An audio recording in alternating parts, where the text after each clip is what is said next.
Dis Julien, quelle est la question que tes clients se posent le plus souvent?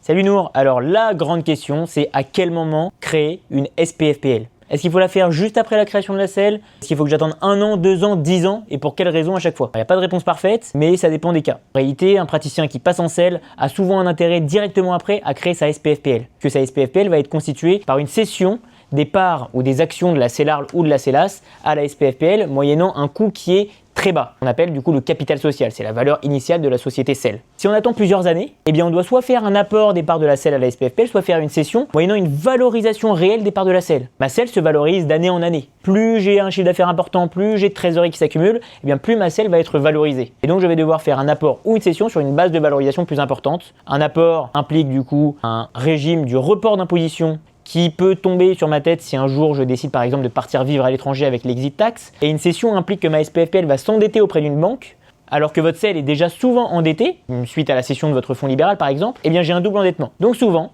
il est plus judicieux de créer la SPFPL juste après la création de la selle pour éviter un endettement et pour commencer tout de suite à utiliser la trésorerie excédentaire de votre selle via votre SPFPL.